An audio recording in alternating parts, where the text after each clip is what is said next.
Hello, everybody, and Happy New Year. Welcome to our first episode of the EGP Learning Pod Blast as we kick off 2021 with a bit of a bang in terms of the update and stuff. But how are you doing, Andy?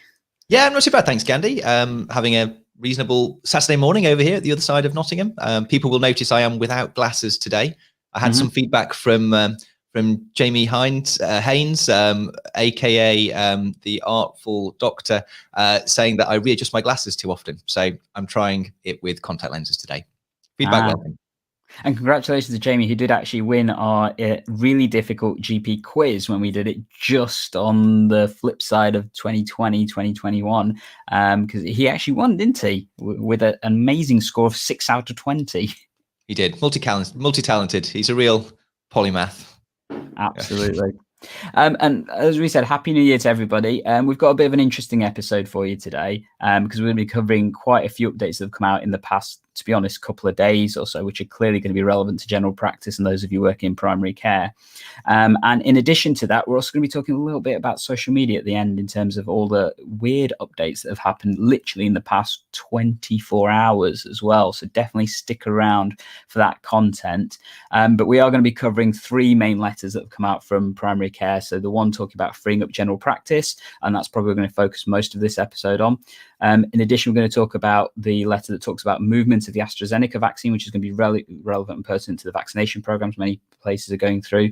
And then the third one is the operational letter about vaccinating healthcare staff and social care staff as well.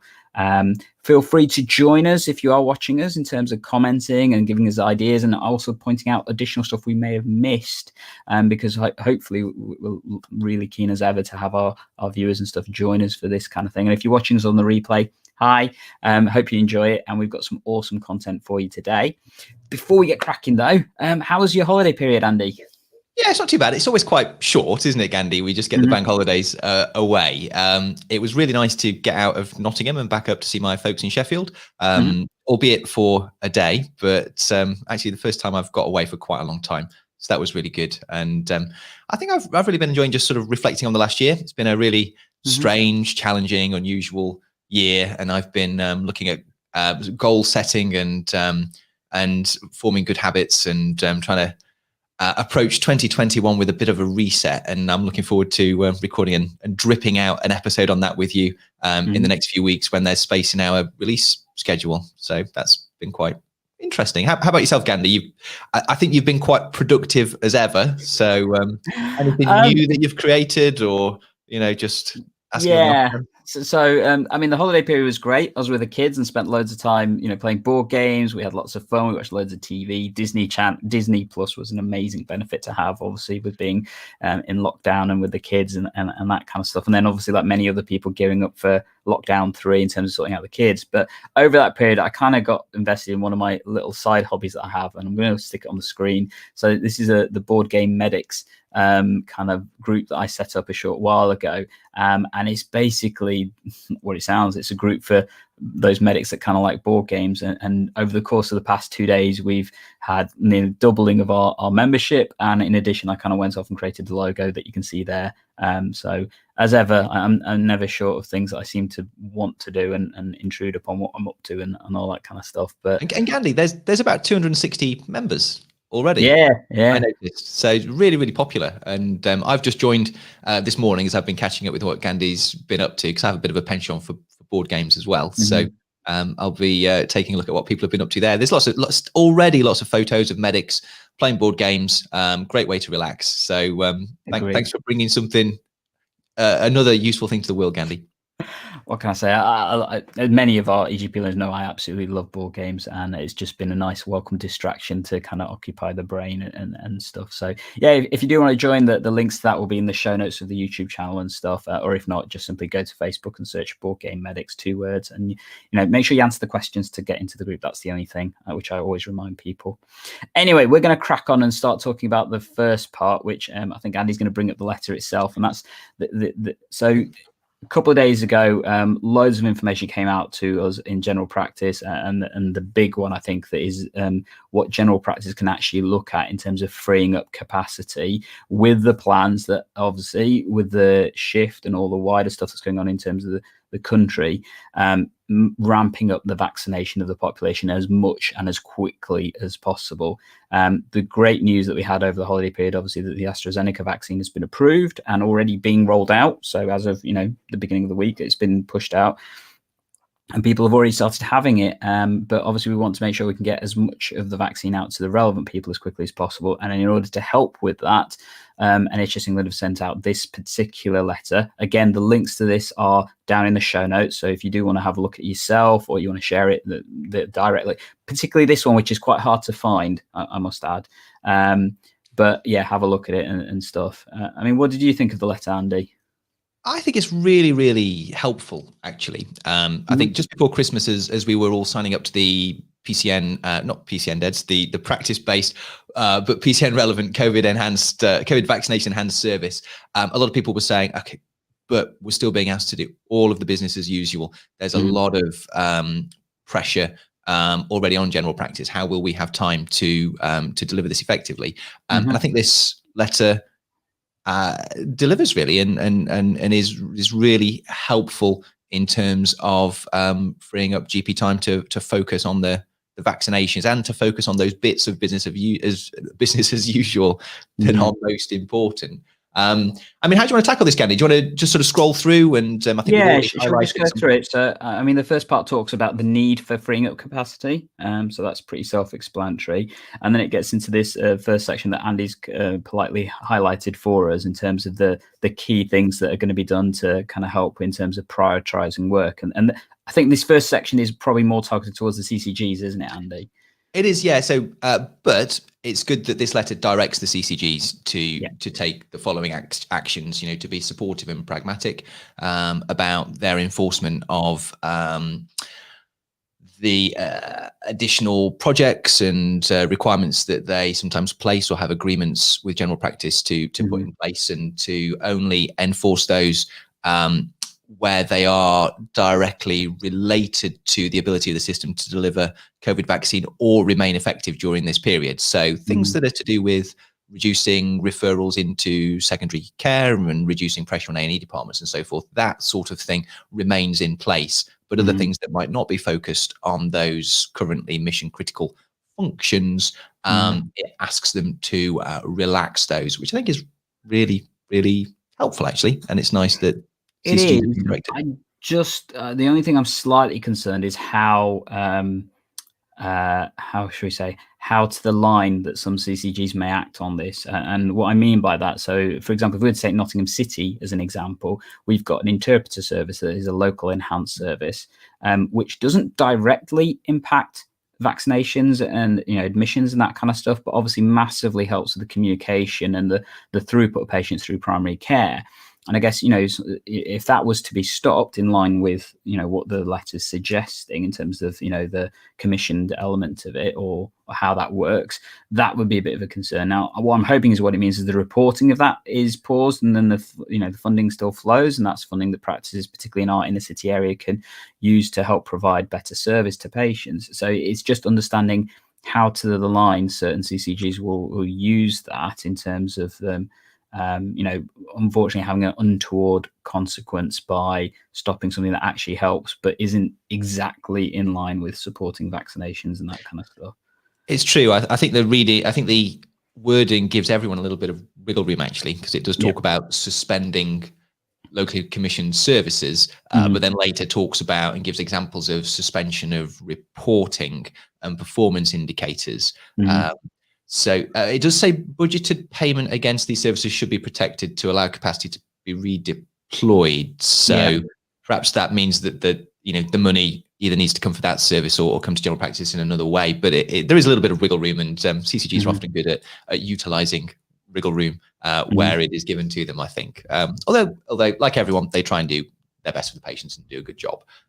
So it's interesting. So, and then there's a few national steps which are being taken, which I think are really, really helpful. So there's actually a place to recognise that PCN clinical directors or the leadership capacity within PCNs is placed under additional pressure through needing to coordinate the delivery of the vaccine, and there's a pledge for an additional.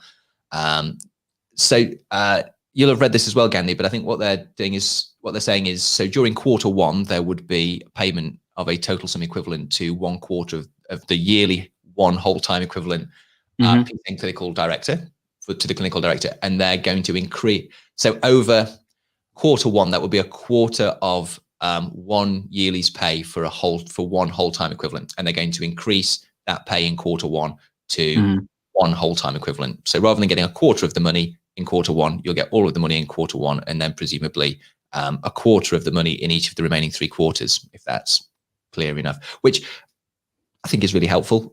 We have had a lot more to do. And also they're allowing the flexibility for that, not necessarily to be played to the clinical director, sort of acknowledging that there might be other people involved, or that the clinical director's capacity to work might be maxed out, and they might be delegating to other people who need paying. So I think that's really helpful.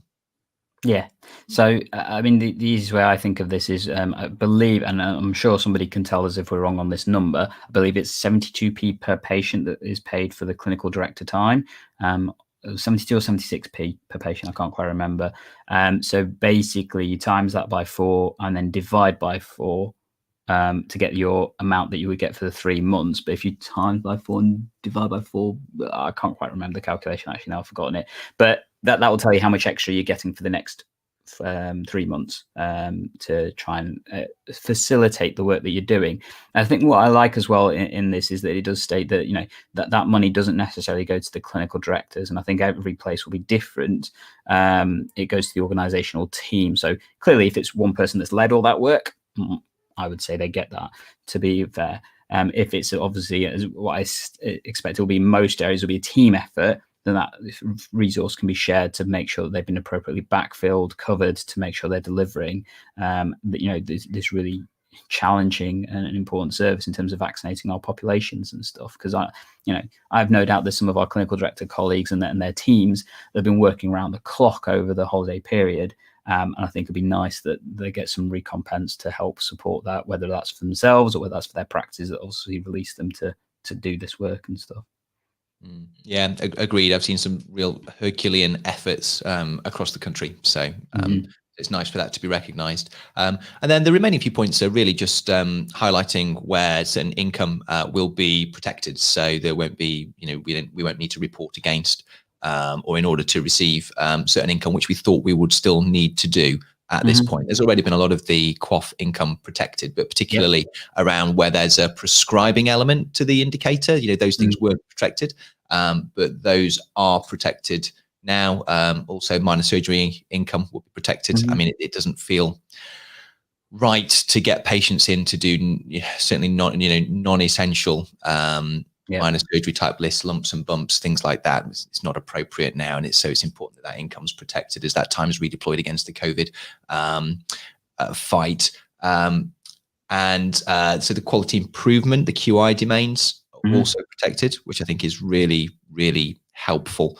And the final one, which is actually relevant to myself really, is that appraisals can be declined during this period up until March, or if they go ahead, you can continue to reuse the shortened appraisal format that has been there throughout 2020. That's really helpful. So January, we were just talking before going on air, weren't we, Gandhi, how January is the time of tax returns for many of us, which is a really arduous task. And I have a birthday in January, so it's also my appraisal month as well. And I'm one of those people who does need a little bit of time to pull everything together from the various places that I've recorded it over the years. And I'm just toying with the idea of actually postponing my appraisal this year, given that I am a clinical director and involved in the rollout of vaccination and the response. So that things like that are actually really, really helpful on an individual level. So I really appreciate that. True. The QOF QI one was an interesting one because right before this letter came out, we had our a regular board meeting, and I was planning the next kind of review of the QOF QI components. So having some knowledge that that's now covered is nice. I think one of the things I'd probably say to this letter, what it says is you don't stop necessarily doing the work. It's just that the funding for that work is, protected in some ways. And I guess why that's useful to comment, I think there will be situations and places where they will want to still be offering those kind of services. So particularly, I guess the minor surgeries is one where, you may have a need for getting individual patients in to still do that.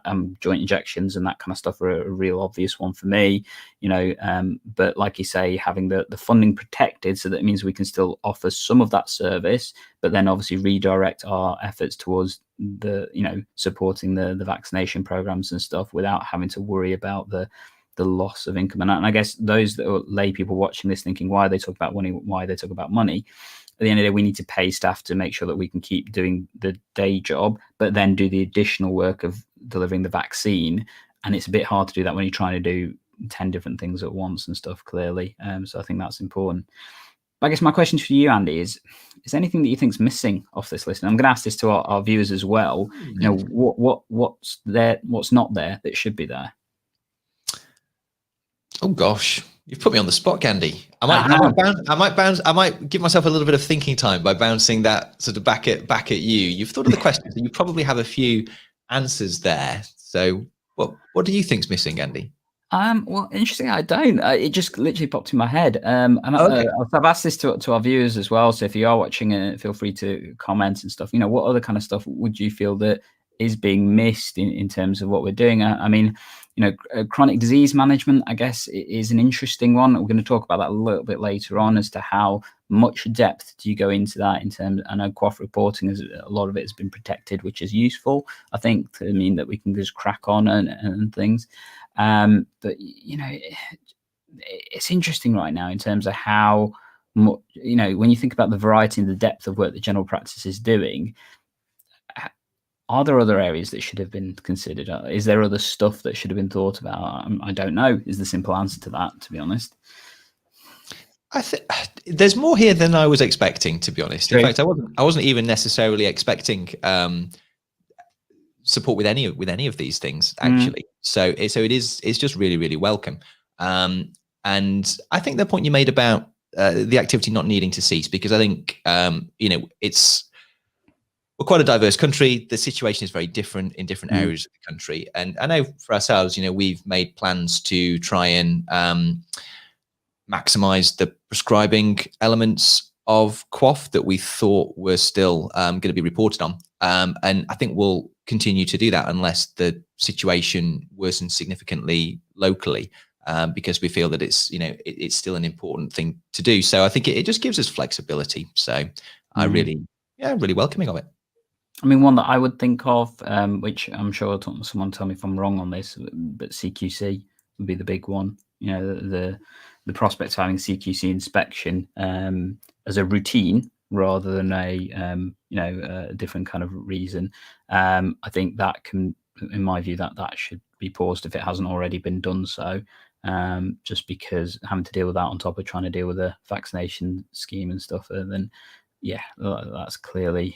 You're not going to get a good impression. You're not going to get a good impression of how a practice functions, are you? I think if you inspect during this period, so I think it does make sense for inspections to continue, perhaps at least only for where CQC have significant concerns to protect patient safety. Really. Shall we move on to one of the other documents, Gandhi? Yeah. There is more. So just to comment on the final part, which it does make reference in terms of what should continue. So we talked about what was stopping. So there we go, that part. So this makes reference to the letter that we had back in November about the additional £150 million COVID fund that was given to CCGs to disperse to their practices, in a sense, to support primary care to keep functioning. And it reiterates the key points on there about trying to make sure businesses open as best as possible, supporting the COVID oximetry monitoring at home kind of programs, which actually Nottingham's one I think it launched this week, didn't it, Andy, from what I saw? I got the same. Yep. And interesting, I talked about it on Radio Nottingham yesterday morning, in terms of the fact that this was coming and things, as well as then, supporting the vulnerable groups, chronic disease management, and definitely focusing on inequalities, which obviously COVID has shown it in its stark light in terms of making sure that we're not putting more people at risk for obvious reasons. And then the big one, which is the news that we've been waiting for a while, in terms of what happens with extended access and extended hours and how that can be used. So, I mean, this part talks about the fact of continuing to repurpose extended access and hours to try and support the vaccination programs. And if you can't, then actually just provide service as normal support. But then the big part was about the change that was meant to happen in April 2021 of networks being in control of extended access, if I've got this right. Yeah, extended access, which is the £6 per patient to deliver at appointments between 8 to 8, isn't it? If you currently get the full £6, and it's not £4.50. Yeah, I was going to ask you about that one. It goes to the service locally in Nottingham. Not quite sure where the other £1.50 goes, but maybe someone from the CCG can pop in the comments and tell us. Well, I think it may cause some interesting discussion locally for us in Nottingham. How that would work, but I think generally this is going to be I think a challenge for certain places, because a lot of areas I know have been winding down services and contracts and stuff with a view to transitioning over to primary care networks and how that would function. And obviously, some of those contracts are going to now need to be either extended or renegotiated or amended, or whatever word you want to use, to provide these services to patients for another year. But it does state that if there was an alternative, I can't remember the exact wording, but if you can change it over and it's sensible to do so, you could do earlier or something like that. It's this bit here at the end. It said, we would also strongly encourage commissioners to make local arrangements for a transition of services and funding to PCNs before April 2022, where this has been agreed with the PCN and the PCN can demonstrate its readiness. So I think it gives flexibility for it to be moved, but also air cover for existing arrangements to continue, which again, it's nice that it's giving flexibility, really. So I think if you have really advanced plans for primary care networks to take control of this funding and activity, then it looks like they still can. But if those plans weren't there, there's no obligation for PCNs to rush to get this in place by April whilst they're doing the vaccination program and trying to restart normal services and so forth. So I think it's nice for the flexibility to be there, I think. True. Absolutely. And then that's it for that particular letter. So pretty important in terms of some of the information that's there. Definitely would recommend you have a look at it if you're currently in general practice, particularly if you've got any form of leadership role and stuff, because it's got some clear information as to what should be happening for the next few weeks at the very least. And if you want the links to that, it's down below in the show notes. So check that out on the YouTube channel and stuff. Should we go to the next one, Andy, which was the operational COVID vaccination guide for frontline and social care staff? So this is just basically identifying how staff should be vaccinated. Which obvious, doesn't it?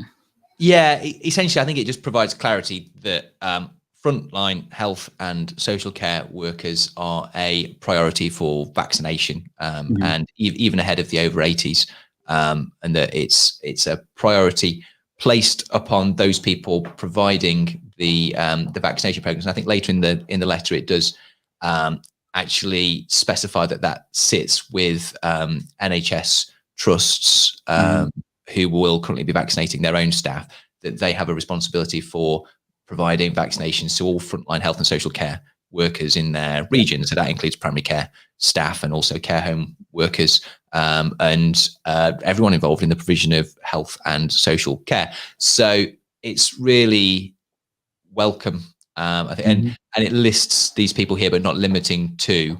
And it goes, as far as mortuary staff, people working in laboratories, temporary locum or bank staff. There might have been a lot of locum GPs and bank staff nurses wondering who was going to vaccinate them and how they would get access. Well, it's your local NHS hospital trust who will have an obligation to do that, and an obligation to provide a streamlined way for you to book that and aim to provide appointments at times that will be amenable to your working pattern so that you can attend. So it's really, again, helpful just to have that clarity. I think we'd heard of some strange situations across the country where GPs were finding it really, really, GP and primary care staff were finding it really, really hard to access vaccination. So hopefully this will help with that situation. Absolutely. And what I like about it is it's sensible. So it says that the priority should be given to those with the highest risk in terms of their risk assessments for COVID as well. So even within that, you're going to have some of your staff that are really high risk potentially in terms of if they were to catch COVID versus those practice or healthcare staff that are definitely at risk because of what their job role makes them do, but in terms of their individual risk are potentially a bit lower down in terms of the orders. And I like the fact that it says focus on those that are the highest risk. That's just sensible wording and really important that happens to make sure. I mean, otherwise we potentially end up with the staff with those offering the vaccines to patients haven't had the vaccine themselves and therefore at risk because they might catch it from giving people. Absolutely, yeah. They become a vector, don't they? For the exactly. I mean, health and social care workers are, they're prime candidates for being mass spreaders, aren't they? Given the number of people they have contact with. So a very sensible letter. And then I suppose the final letter we were going to have a look at was some of the guidance about the usage of the Oxford Astra Zeneca vaccine, which I think we've got here and highlighted a few of the key points, really. And it's just providing some clarity about how the use of this vaccine differs from the Pfizer vaccine in particular. And well, shall we go through? But in particular, there's points about using it at different sites and so forth. So, anything jump out at you about this letter, Gandhi? Or shall we go through? The key things I took from this particular letter is the fact that it states that the vaccine will still go to its kind of designated host site. That's where they'll get delivery, but then it can be moved from that place. Ideally, it should be moved as minimal times as possible. And in terms of the delivery of the vaccine, as well as the consumables, will still only go to one place. So even if you are delivering vaccine within your network or grouping, for example, 6 or 10 different places, you're not going to get delivery to all of those 6 or 10 places. It's still going to go to that one central place, and then it's up to you to disperse it from there. And the responsibility of how that's dispersed is also upon the group PCN grouping itself. So if you decide to move it, you are responsible for everything, whether it's the cold chain in terms of making sure the vaccine's still viable, the logistics, the amount, the supplies, all that kind of stuff. That's for you to sort out, which is an adult directive in my view. That's how it should be. The more interesting part is a little bit later down the line where it talks about moving it from place A to B to C. So I think if you scroll down a little bit more, gives an example. Highlighted that. I don't think I've highlighted it, Gandhi, but I did get it. So, but it talks about the ability to move several times, provided the cold chain is respected. So that provides the opportunity to go to a care home and then go to another care home and another care home. So it's going to be really good for those roving teams or practice or PCN staff who need to move across multiple locations. Aside from if you've opened the vial. So that's the difference. So, if you had to go do 3 care homes, care home A, B, and C, and you had 3 different vials with you, you have to use vial 1 at care home A, and you have to use vial 2 at care home B. You can't use vial 1 at A and B. And so you can't move the vials once they've been opened. You have to use them at that site. So also planning to make sure that you're getting the full usage of a vial per location is going to be really important as well. So that does potentially have some bearing in terms of home visits and stuff, I think, because you may not be doing it in the same way. Whereas the Pfizer one, I think, is a little bit more flexible in that element. But for care home delivery and for delivery at practice-based, absolutely, it works a lot better. Yeah, and it's also clear that within P10 groupings, patients don't have to be vaccinated by their registered practice as well. There should be provision for practices to vaccinate each other's patients, which I think is really helpful in terms of using up that vial within an individual care home. And also, if on a PCN level, people want to be a bit more creative about how they're delivering the vaccines or how they're continuing with their normal care and use different sites, then it allows for that flexibility. So that's useful. Absolutely. And then I guess we talked that this all kind of feeds into the COVID enhanced service document that in itself has been updated. We're not going to share that with you now just because the updates are quite broad reaching, to be honest. But it basically incorporates a lot of this stuff, particularly the fact there's now 2 vaccines, although technically there's now 3 because the Moderna one's been approved as of yesterday.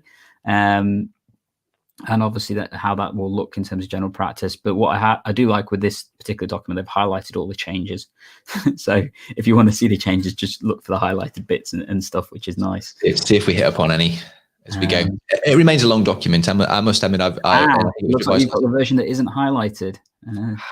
You sent me the link to this version, Gandhi. We'll have to make sure we have the right version in the show notes. Yeah. Okay, but it does specify all the different changes, particularly with the inclusion of the Astra Zeneca vaccine. Some of the adjustment changes in terms of the Pfizer vaccine, in terms of obviously now moving towards a 12-week window rather than a 4-week window for the second dose, which has definitely caused some interesting stuff on social media and particularly how clinicians have viewed that and various different things. I mean, I've been affected by that as well. I've not had my second dose, which was meant to be yesterday. So it's now going to be in 6 weeks' time, I think. So I'm going to have it 10 weeks. Yeah. Gosh, Gandhi, I'd forgotten that was a recent development. There's so much happening so quickly, but that was only the beginning of the week, wasn't it? Or the end of last week, that actually happened. So that's really quite soon. What do you think about that obviously it's a sort of strategic decision by the government as we race to get as many people vaccinated as possible with the significant but slightly less than having 2 vaccines, 2 doses conferred by one dose that is effective short term rather than the second dose obviously improves the efficacy of the vaccine, but also the long-term efficacy of it. So I guess the rationale is to get as many people with a reasonable amount of short-term immunity in the population and vaccinated in the country as possible as we race against sort of rampant and rapidly spreading coronavirus, including new variant coronavirus. So that's the rationale behind it. But obviously it's been controversial. What are your feelings on this issue, Gandhi? I think it's clearly a really complicated decision and one I'm absolutely happy it's not one I've had to make, first of all. I think personally, I've tended more towards it's probably a better decision than not, purely simply because of that factor that you can vaccinate more of your population quicker. What really did make me unsettled, though, is obviously that Pfizer themselves have stuck to the point of that it should be given at 4 weeks, and we are the only country, as far as I'm aware, in the world that's still doing this. And it raises the question, has this been done because of unfortunately, the significant spike in cases we're seeing? And there is clearly a need for tackling that and having, a way for us to deal with that sooner rather than later. But one of the things I've been completely reminded about is that by vaccinating people, particularly those at risk, so we're talking about those, the 80 plus, the care home residents, that it only takes you to vaccinate 20 people to save a life. Now, you compare that to a lot of the medical treatments me and you would often recommend to our patients. There's very few things that actually have that success rate in terms of, medications. If we were, if we were managing someone's blood pressure, the numbers needed to treat, which is the medical term of, how many, lives or outcomes you save by prescribing a treatment, they're often in the hundreds to 1, This is 20 to 1 for those high-risk patients. So the more we can increase the availability of the vaccine to those high-risk patients, I think anything to be done to that absolutely is a positive. But I also recognize that, this difference between the 2 vaccines, the Pfizer and the AstraZeneca, the fact that the evidence supports the AstraZeneca is okay to do the 12-week window compared to the Pfizer, which, Pfizer themselves have said no. That just makes me a little bit anxious. And should we have just stuck to the 4-week window for Pfizer but pushed ahead with the 12-week window for AstraZeneca? It's something I still think maybe that would have been more sensible. But so to answer your question, I still don't know, but time will tell, and it's a gamble is probably the best way I could say it from my personal view, and I'm hoping it's a gamble that pays off. I think so. I think the situation in the UK in particular seems to have become a little bit more serious over the last few weeks with the new variant spreading rapidly in the southeast. So I think sort of now's the time for these slightly bolder decisions. I understand the rationale for the decision. I'm not the one who sat down and modeled it and crunched the numbers, but somebody has, and this is the conclusion that they've reached, taking, a risk benefit approach and crunching all the relevant numbers. And, I think we just have to trust those individuals. The rationale seems sound. So yeah, let's go ahead with it. And it's just crunching, it's trying to do what's best for the individuals versus what's best for the population. And unfortunately, when you try and do that, you're always going to be on the wrong side of an argument for somebody. That's just the way it is, isn't it? True, absolutely. But we're all individuals within the population as well. If the health service is overwhelmed and you've had your 2 vaccines, but then you have your heart attack, well, you're still going to have difficulty. In trouble. Yeah. Yeah. So, okay. On that cheery note, shall we move on to? We were just going to touch base on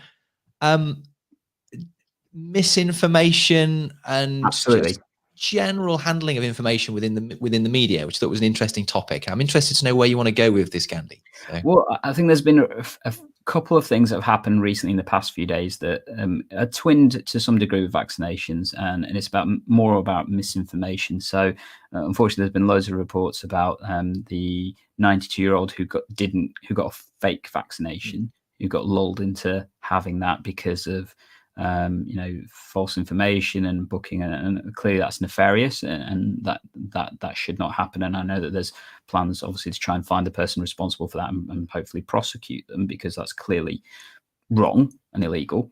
And then I guess the other big one is, we weren't planning on talking about this, but the stuff that happened in America, and actually the fact that Donald Trump has now been permanently blocked from Twitter. And why are we talking about that? Well, because it's about this concept about misinformation. And one of the things that is absolutely happening across primary care is misinformation about the vaccines themselves and the potential benefits. And, also sharing the downsides. I know it's something I've been doing on a daily basis, talking about my vaccination and, the pros, the cons, and that kind of stuff. But, unfortunately, there is misinformation being spread, and the implications that has in terms of, what we're trying to do for the best for the population. It always comes down to good information and sharing appropriate information and things. So we thought we'd just talk about it, really. It's an interesting decision. I mean, Twitter have made to ban the sitting president of the United States of America from using Twitter. But then, the implications in terms of what that means for censorship but also safety is a massive thing. Yeah, I'm not even sure where to start. I mean, backing up a little bit, we've talked a few times about actually with some respect in terms of how the social media platforms, Twitter and Facebook, have conducted themselves during the COVID-19 crisis, and that actually they have prioritized good quality information sources such as NHS information in the UK and place that at the top of search queries and alongside other relevant information about COVID-19. And that's actually a really good thing. They've also stepped up their efforts to remove obvious misinformation and information reported to them as misinformation, which I think is really good. And they've generally been more active, I think, in managing misinformation in this area where there is an evidence base in terms of medical treatments and medical information. And I think it's an area where it's easier to say what is true and false and right and wrong, rather than issues around politics, which I think it is harder, because at the end of the day, it's a matter of opinion. It's fascinating. So anything else to say on it, Gandhi? What do you feel it signifies? Locally as well, haven't we? So some people will be aware that on Facebook in particular, there's been stuff like the people posting pictures of empty hospitals and that kind of stuff, trying to use that as a way of trying to push some sort of agenda that there isn't a COVID pandemic, and the NHS is apparently sitting on its twiddling its thumbs. I can guarantee you that's not the case in our practice and in terms of work we've been doing, and I'm sure that's the case in your practice. I mean, I've had some of the busiest weeks of my life in general practice over the past month or two, and it has been hellacious, and I cannot imagine how our hospital colleagues are having to cope with what's going on right now. We know that London has had to declare a state of emergency with their hospital services. ICU beds are full to the brim, and just because there isn't images going around showing that all the time, it seems that some people seem to feel that, well, that means it's not happening, or it is, and it's dangerous. But these are the kind of groups that, like, empty hospital beds and all that kind of stuff, are I think having some responsibility from the platforms to say, actually, we're not going to support sharing of this false information. Really nice to see that they're being in some way responsible of trying to prevent further damage to people. But it is a growing problem, dealing with misinformation, trolls, all that kind of stuff. It's growing, isn't it? It's a real challenge, because social media can be a power for good, but it can absolutely also be a power for the not so good. So, Gandhi, I'm going to flip this on its head a little bit and talk about my perception of mainstream media, because I wake up in the morning and I put on Sky News, BBC News. Those tend to be my news platforms. And what I sometimes see in terms of the progress in terms of vaccine rollout looks way in advance of what my lived experience of it is locally, in Nottingham in particular. I hear about GPs up and down the country will be delivering the Astra Zeneca vaccine from this week. And then in some of the reports, there's like a small caveat that, this is only 200 GP surgeries across the country and so forth. But the general 7,000, yeah. So, but the general message is very optimistic. I also think it's interesting that when the Lombardy region of Italy was dealing with very high levels of coronavirus cases, we in this country were seeing images from within their hospitals and their ITU, and our reporters were reporting from there, and it looked absolutely horrendous. Now, where there's perhaps a similar, not necessarily equivalent situation in the southeast, we are not seeing any of that. We are not seeing reports from inside these units, or where we are, we're seeing a clinician talking from outside the door, and it all seems very controlled. And I'm wondering if we're not seeing the full picture in the other direction, and that actually there's a bit more control over the media, or at least the mainstream media, than we might like to think. Probably with a good intention of not wanting to panic the population and to give them optimism about how successful we have been. And we do seem to be leading the world in terms of vaccine rollout, or doing very well compared to other European countries. But it's interesting. Feels like I'm living in propaganda land a little bit. It is a bit surreal, isn't it? And we've heard often, numerous times, that general practice seems to be getting its information from the media, not from its authorized sources, because that's how things seem to be controlled. So, we were rolling out the vaccine before we were told we were rolling out the vaccine. We were, being, like you said, practices are delivering the vaccine before they'd actually started even delivering it, because that was the message that wanted to be portrayed, of positivity, not balancing the logistics that's not the case for everywhere. Some of my practices I work with, they've been commenting how people are ringing up and demanding to have the vaccine there and then, when the practice itself is not the person delivering the vaccine. It's being done through our local teams, and then those staff are being blamed and even insulted and challenged to the point saying that you're denying me my vaccine, when actually that's not the case. It's being done through a different route that they don't seem to accept. But the media is saying, actually, no, it's your GP that's going to give you a vaccine, when actually that is not the case across the country. Strange times we live in. Absolutely. Hopefully things will go back to normal by the end of 2021. Whatever normal is. Fingers crossed. Yeah. Cool. That was a nice segue, Gandhi. Thanks for introducing that. That was it's interesting to reflect on. So hopefully all that was helpful. True. What have we got coming up in the next few weeks, Gandhi? So we're going to go through certain other things that will be relevant to those working in primary care. So things like the COVID dashboards that we've been seeing, in terms of what's available to help you understand, the various different things that have been happening across with COVID, and the information that's being shared and things. So we'll hopefully have that ready for you soon. And we've got some more stuff about goal setting as well, haven't we, Andy? Yeah, as alluded to earlier, I've always loved personal development and productivity strategies. I'm not really that good at putting them into place, but it's always but the beginning of a year is always a fun time to talk about that topic. So hopefully we'll get some content out about that in the near future as well. New year, new you. And if you did want to check out some new content as well on the EGP learning side of things, I've recently put out some episodes about the types of podcasts you might want to listen to for 2021, both clinical and non-clinical. So definitely check those out. Again, we'll put links and stuff down below. And as always, EGP learners, we're here to help save you and your patients time by tech enhancing your primary care and